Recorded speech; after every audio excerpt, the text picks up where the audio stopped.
Simulan po natin ang pagdiriwang sa ngalan ng Ama at ng Anak at ng Espiritu Santo. Amen. Ang pagpapala ng ating Panginoong Jesucristo, ang pag-ibig ng Diyos Ama, at ang pakikipagkaisa ng Espiritu Santo naway sumainyong lahat. At sumaiyo rin. Mga kapatid, tayo pong lahat ay nagkakatipon bilang isang mag-anak ng Diyos sa pagdiriwang ng banal na Eukaristiya. Sa araw na ito, ginugunita po natin si San Francisco de Sales, isang obispo at pantas ng simbahan. At upang tayo po ay maging karapat-dapat gumanap sa banal na pagdiriwang na ito, alalahanin po natin ang ating mga pagkukulang at nagawang pagkakasala at buong kababaang loob tayong humiling ng awa at pagpapatawad mula sa Diyos.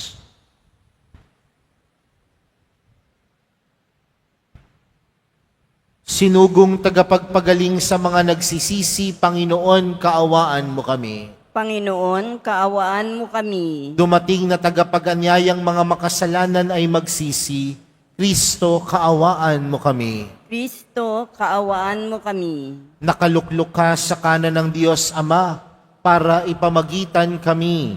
Panginoon, kaawaan mo kami. Panginoon, kaawaan mo kami. Kaawaan tayo ng makapangyarihang Diyos, patawarin tayo sa ating mga kasalanan at patnubayan tayo sa buhay na walang hanggan. Amen. Manalangin tayo.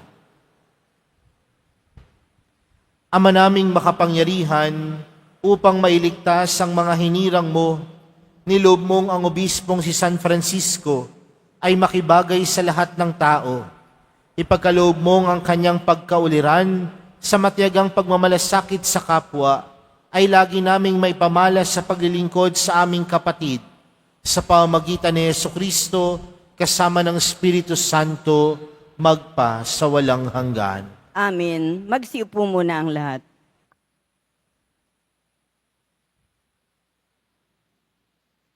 Pagbasa mula sa sulat sa mga Hebreo. Mga kapatid, ang paglilingkod na ipinagkaloob kay Jesus ay higit na dakila kaysa ipinagkaloob sa kanila. Yamang siya'y tagapamagitan ng isang tipang higit na mabuti, sapagkat nasasalig ito sa lalong mahalagang bagay na ipinangako. Kung walang kakulangan ng unang tipan, hindi na sana nangailangan ng pangalawa. Ngunit nakita ng Diyos ang pagkukulang ng kanyang bayan, kaya't sinabi niya, darating ang mga araw na ako'y makikipagtipan ng panibago sa bayang Israel at sa angkan ng Huda. Hindi tulad ng pakikipagtipan ko sa kanilang mga ninuno nang akayin ko sila mula sa Ehipto. Hindi sila naging tapat sa pakikipagtipan sa akin, kaya't sila'y pinabayaan ko. Ito ang aking magiging tipan sa bayang Israel. Pagdating ng mga araw na iyon, itatanim ko sa kanilang isip ang aking mga utos at iuukit ko ang mga ito sa kanilang puso. Ako ang magiging Diyos nila at sila namay magiging bayan ko. hindi na kakailanganing ituro naman sa kanyang kababayan o sabihin sa kanyang kapatid, kilalanin mo ang Panginoon, sapagkat ako'y kikilalanin nilang lahat. Mula sa pinakaabang hanggang sa pinakadakila, sapagkat ipapatawad ko sa kanila ang kanilang mga kasalanan at nilimutin ko na ang kanilang mga kasamaan. Nang sabihin ng Diyos ang tungkol sa bagong tipan, pinawalan niya ng bisa ang una, at anumang nawawalan ng bisa ay naluluma, ay malapit ng mamatay. Ang salita ng Diyos. Salamat sa Diyos.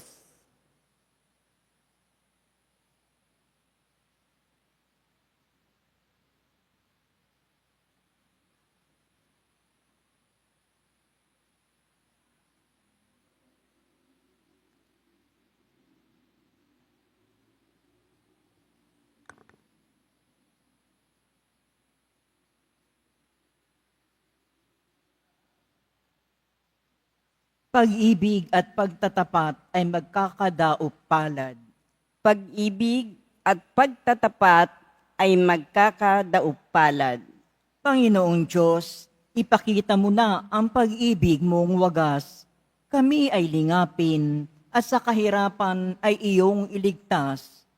Ang nagpaparangal sa pangalan niya'y kanyang ililigtas. Sa ating lupain ay mananatili ang kanyang paglingap. Pag-ibig at pagtatapat ay magkakadaupalad. Ang pagtatapatan at pag-iibigay magdadaupalad. Ang kapayapaan at ang katwiray magsasamang ganap. Sa balat ng lupay, pawang maghahari, yaong pagtatapat at ang katarungan na may maghahari mula sa itaas. Pag-ibig at pagtatapat ay magkakadaupalad. Gagawing maunlad ng Panginoong Diyos itong ating buhay. Ang mga halaman sa ating lupay bubungang mainam. Sa harapan niya, yaong maghahari, pawang katarungan, magiging payapat, susunod ang madla sa kanyang daan. Pag-ibig at pagtatapat ay magkakadaupalad. Magsitayo na po ang lahat.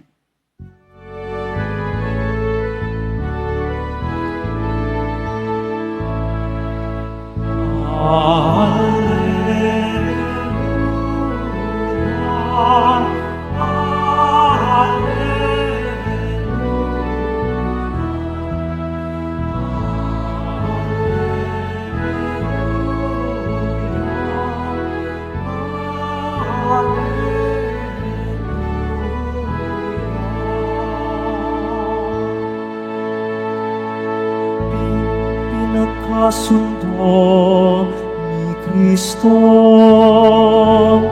ang Diyos at mga tao,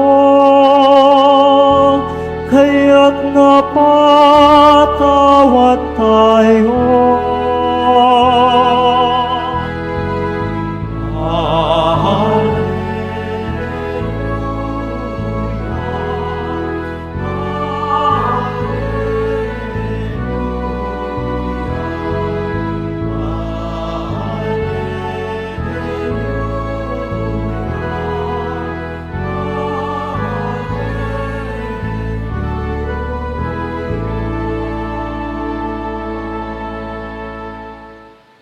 Sumayin niyo ang Panginoon. At sumaiyo rin. Ang mabuting balita ng Panginoon ayon kay San Marcos. Papuri sa iyo, Panginoon. Noong panahong iyon, umahon si Jesus sa kaburulan kasama ang kanyang mga pinili. Humirang siya ng 12 na tinawag niyang mga apostol upang maging kasakasama niya, suguing mangaral at bigyan ng kapangyarihang magpalayas ng mga demonyo. Ito ang 12 hinirang niya: si Simon na tinagurian niya ng Pedro, si Santiago at si Juan na mga anak ni Zebedeo. Sila'y tinagurian niyang Boanerges na ibig sabihin mapupusok.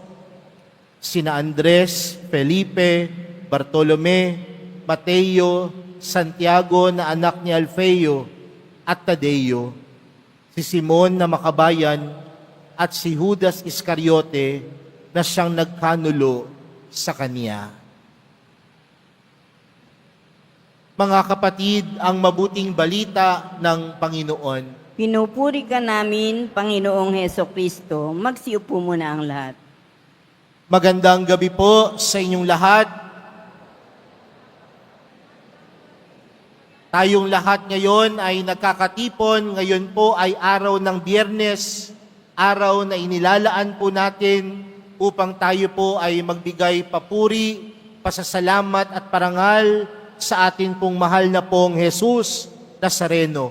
Kaya bigyan po natin ng malakas na palakpak ang ating mahal na pong Jesus Nazareno. Mga kapatid, sino nga ba sa atin dito ang tunay na nangangailangan ng presensya ng Diyos sa ating buhay? Marahil lahat po tayo nangangailangan ng presensya ng Diyos sa ating buhay dahil ang paniniwala natin na ang presensya ng Diyos ang gumagabay sa atin upang ang ating buhay ay maging masagana. Naniniwala tayo na ang presensya ng Diyos ay tunay na sumasa atin upang ang ating buhay dalhin tayo sa tamang landas. Sa madaling salita, para sa ating mga Kristiyano, para sa ating mga deboto, kulang ang buhay kung walang Diyos. Para sa ating mga deboto ng mahal na pong Jesus Nazareno, kulang ang buhay kung walang mahal na pong Jesus Nazareno na gumagabay sa ating buhay. Bakit po sinisimulan sa ganitong pamamaraan ang ating pagninilay sa gabing ito? Sa ating pong ebanghelyong napakinggan, humirang si Jesus ng kanyang 12 apostol, 12 alagad. At kung mapapansin po natin mga kapatid, ang mga pangalan na ating nabanggit ay mga simpleng tao nung panahon ni Jesus. Sila ho ay mga mangingisda. Ang iba nga ang tingin sa kanila makasalanan, maniningil ng buwis, mga simpleng mamamayan. Pero bakit kaya sila ang pinili ng Diyos?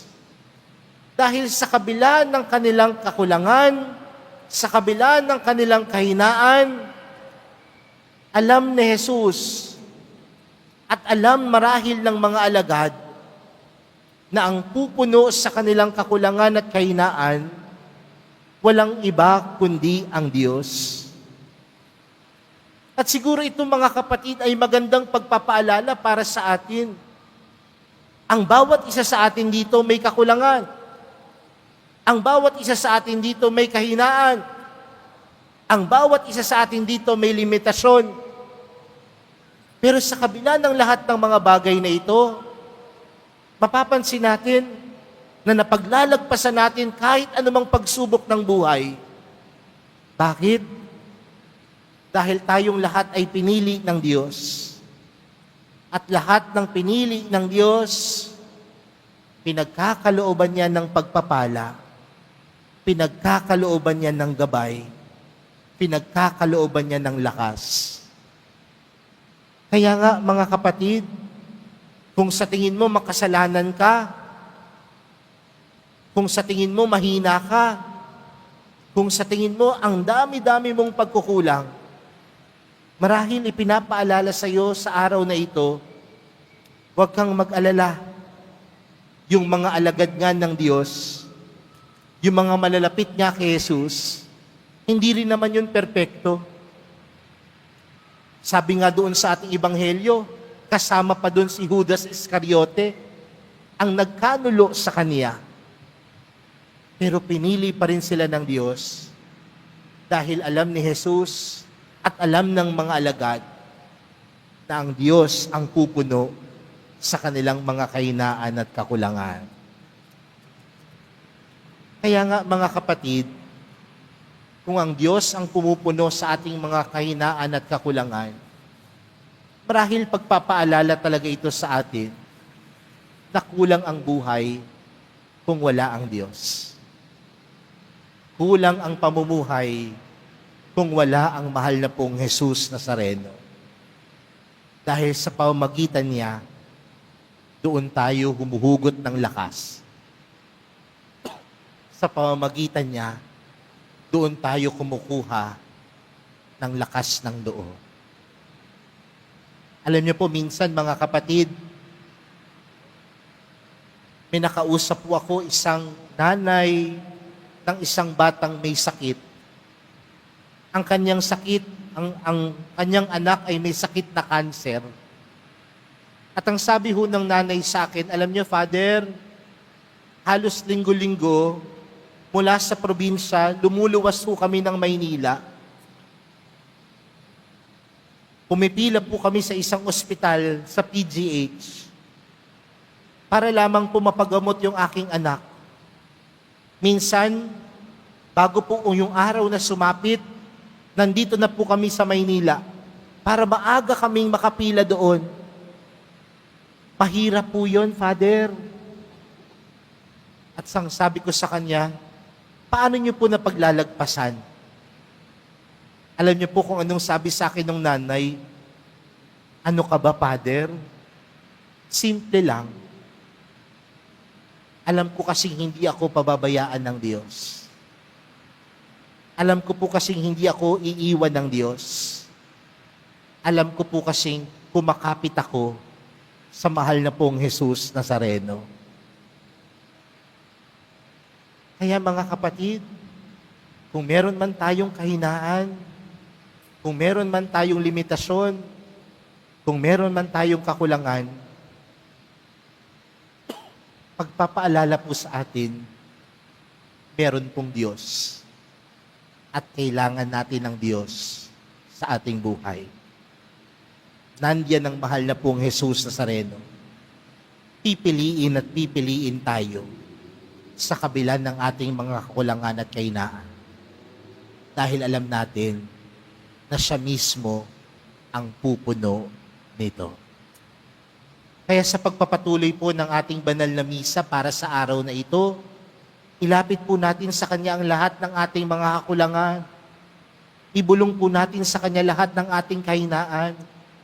Ibulong po natin sa Kanya ang napakadami nating pagkukulang at pagkakamali sa buhay.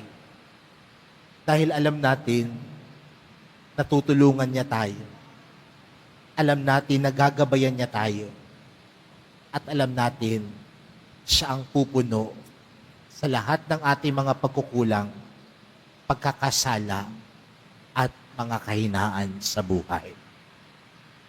Amen. Pagsitayo na po ang lahat.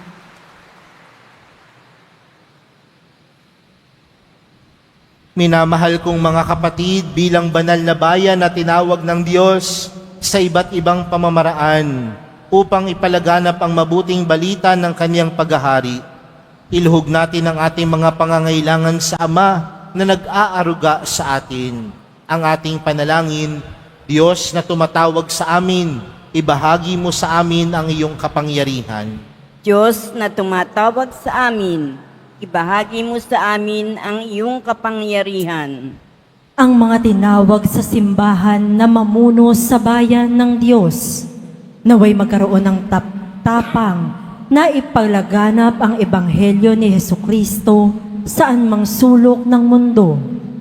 Manalangin tayo. Diyos na tumatawag sa amin, ibahagi mo sa amin ang iyong kapangyarihan. Ang mga naghahanap sa Diyos, naway matagpuan nila ang kaliwanagan at buong kaloobang tumugon sa paanyaya ng Diyos na makasama niya. Manalangin tayo.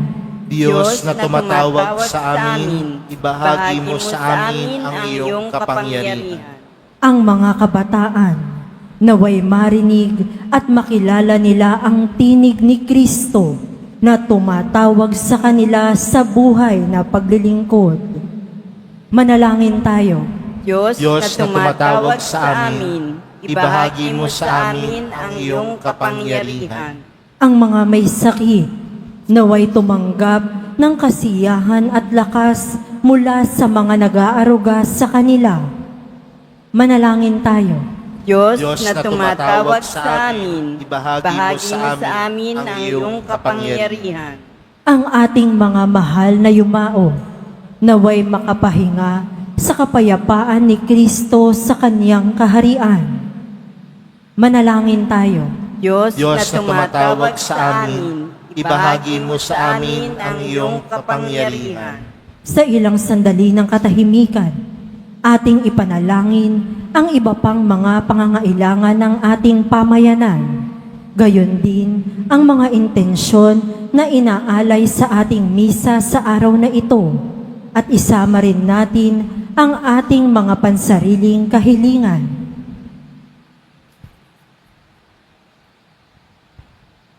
Manalangin tayo.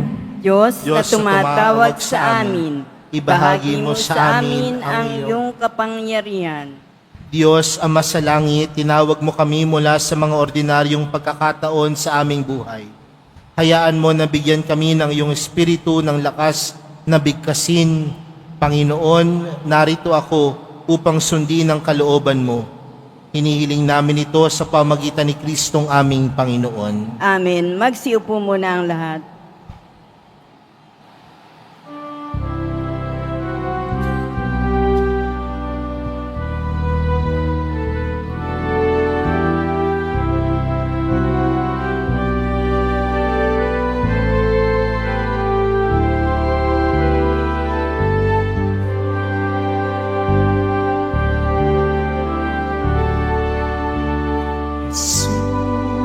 Jesus Nazareno,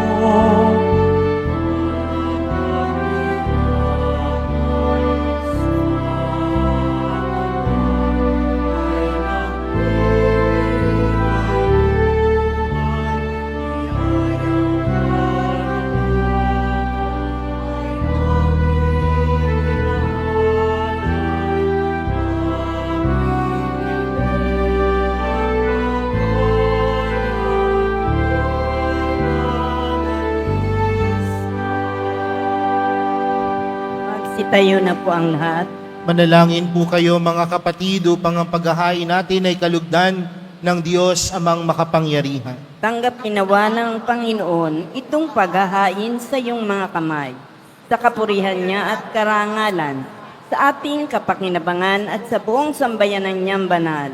Ama naming lumikha sa ginanap naming paghahaing nagdudulot ng kaligtasan, ang aming puso ay pagningasinawa ng iyong Espiritu Santo na nagpaalab kay San Francisco para siya'y umamo at makaakit ng mga nagmamahal sa iyo sa pamamagitan ni Jesucristo kasama ng Espiritu Santo magpa sa walang hanggan. Amen. Sumainyo ang Panginoon. At sumaiyo rin. Itaas sa Diyos ang inyong puso at diwa. Inaas na namin sa Panginoon. Pasalamatan natin ang Panginoong ating Diyos. Marapat na siya ay pasalamatan. Ama naming makapangyarihan, tunay ngang marapat na ikaw ay aming pasalamatan sa pamamagitan ni Jesucristo na aming Panginoon.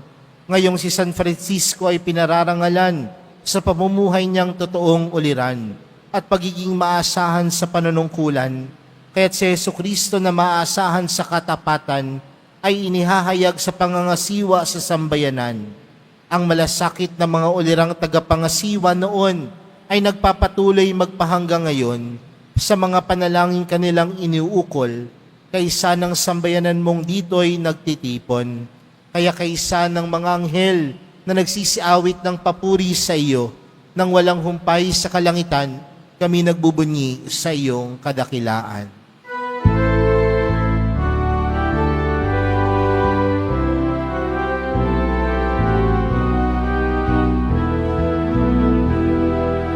Santo, Santo, Santo,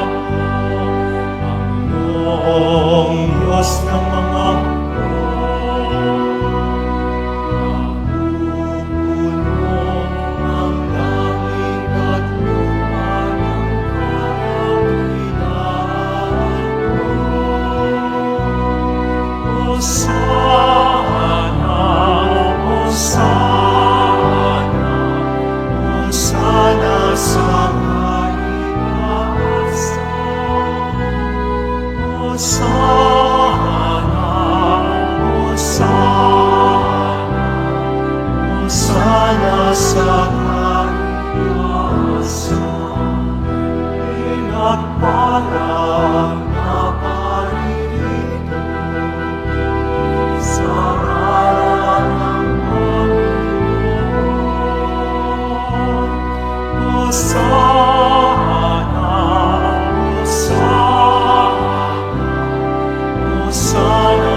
Ama naming banal, ikaw ang bukal ng tanang kabanalan, kaya't sa pamagitan ng iyong Espiritu, gawin mong banal ang kaloob na ito, upang para sa amin maging katawan at dugo ng aming Panginoong Heso Kristo.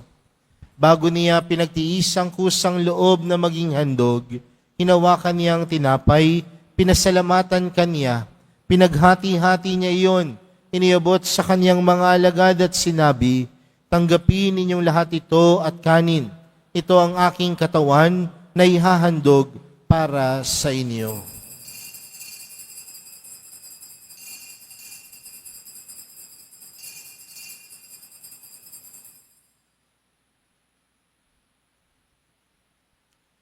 Gayon din naman noong matapos ang hapunan, hinawakan niya ang kalis, muli kaniyang pinasalamatan.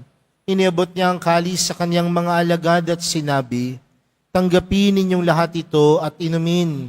Ito ang kalis ng aking dugo, ng bago at walang hanggang tipan.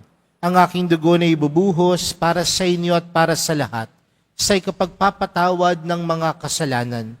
Gawin niyo ito sa pag-alala sa akin.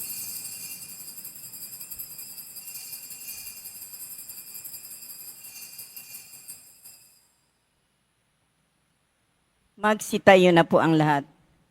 Ipagbunyi natin ang misteryo ng pananampalataya. Si Kristo'y namatay, si Kristo'y nabuhay, si Kristo'y babalik sa wakas ng panahon. Ama, ginagawa namin ngayon ang pag-alala sa pagkamatay at muling pagkabuhay ng iyong anak, kaya't inaalay namin sa iyong tinapay na nagbibigay buhay at ang kalis na nagkakaloob ng kaligtasan.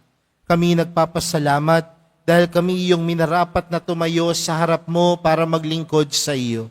Isinasamo namin kaming magsasalo-salo sa katawan at dugo ni Kristo ay mabuklod sa pagkakaisa sa pamamagitan ng Espiritu Santo. Ama, lingapin mo ang iyong simbahang laganap sa buong daigdig.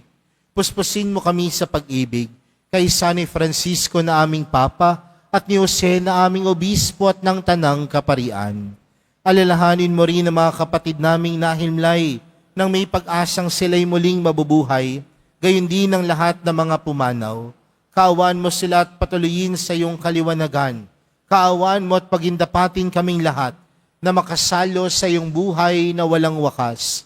Kaysa ng mahal na Birheng Maria na ina ng Diyos, ng kabiyak ng puso niyang si San Jose, kaysa ng mga apostol at ng lahat ng mga banal, na namuhay dito sa daigdig ng kalugod-lugod sa iyo, may pagdiwang nawa namin ng pagpupuri sa ikararangal mo sa pamagitan ng iyong anak na aming Panginoong Heso Kristo.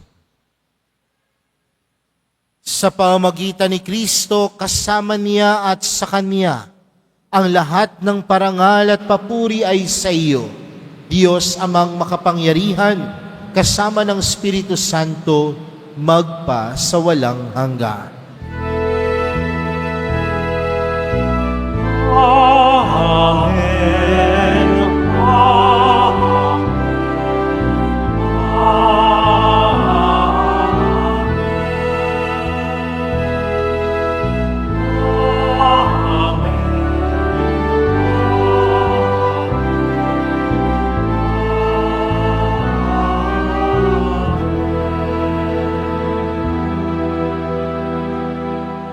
Lumapit po tayo sa Ama natin sa langit sa panalangin itinuro sa atin ni Jesus.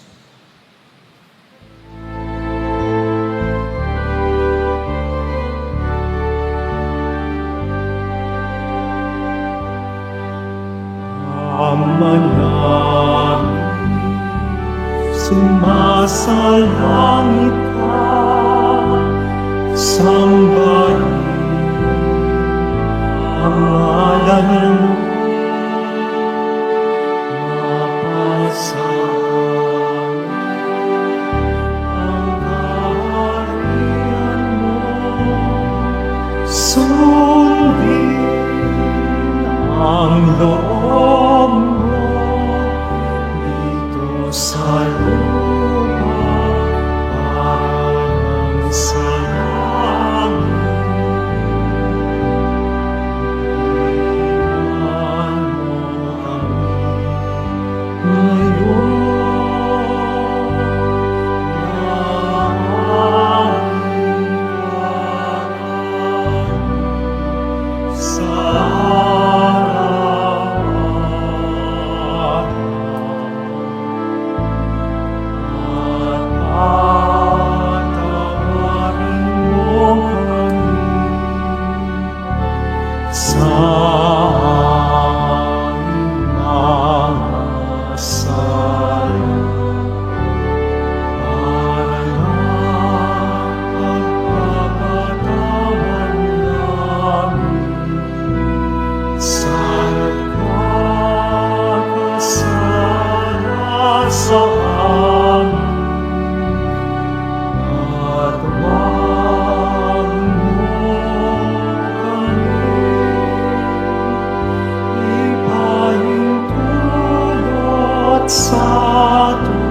sama.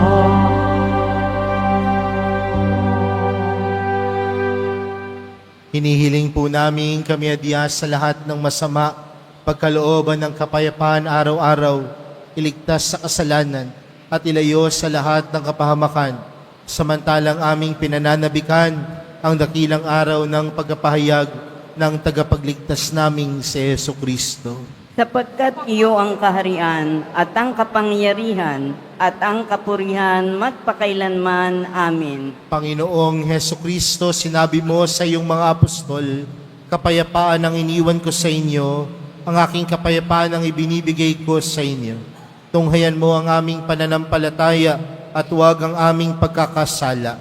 Pagkalooban mo kami ng kapayapaan at pagkakaisa ayon sa iyong kalooban, kasama ng Espiritu Santo, magpa sa walang hanggan. Amen. Ang kapayapaan ng Panginoon ay laging sumainyo. At sumaiyo rin. Magbigayan po kayo ng kapayapaan sa isa't isa. Kordero ng Diyos na nag-aalis ng mga kasalanan ng sanlibutan, maawa ka sa amin. Kordero ng Diyos na nag-aalis ng mga kasalanan ng sanlibutan, maawa ka sa amin. Kordero ng Diyos na nag-aalis ng mga kasalanan ng sanlibutan, ipagkaloob mo sa amin ang kapayapaan. Magsilud po ang lahat.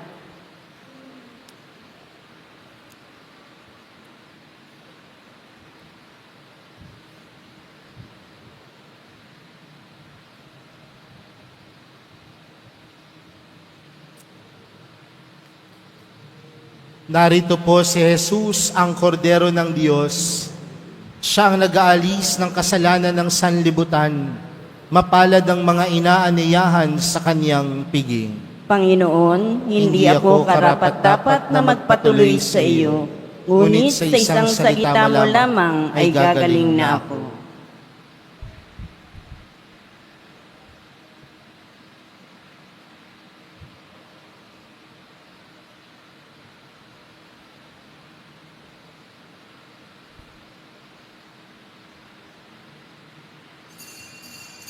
Para sa lahat ng tatanggap ng banal na komunyon, sasagot po tayo ng amin pagkasabi ng pari o ng lay minister ng katawan ni Kristo at isubo agad sa bibig bago mali sa harapan ng pari o lay minister. Sumunod po tayo.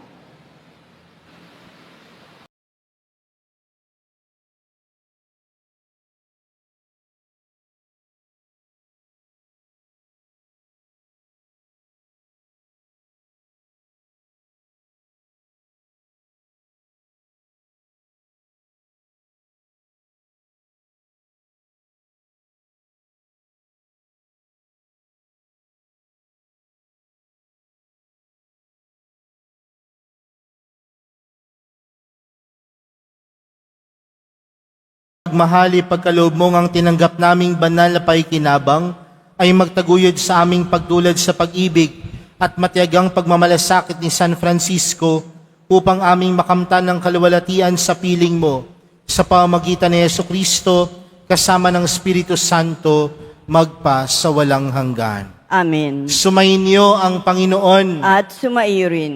Mahal na pong Jesus Nazareno, inihayag mo sa pamamagitan ng krus ang walang maliw na pag-ibig ng Diyos sa sangkatauhan. Pakinggan mo ang kahilingan, lalo na para sa mga nangangailangan ng iyong tulong at awa. Makamtanawa namin ang iyong kasagutan na may utang na loob na tinatanaw.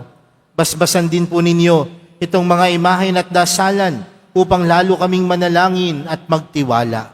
Sa pamamagitan ng bendisyon na ito, naway lalo kaming maging mapaglingkod, masunurin at tapat sa iyo na aming maluwalhating Panginoon, magpa sa walang hanggan. Amen. At pagpalain po kayong lahat ng makapangyarihan at maawaing Diyos, Ama, Anak, at ng Espiritu Santo. Amen. Humayo po kayong taglayang kapayapaan ng Poong Jesus Nazareno. Salamat sa Diyos.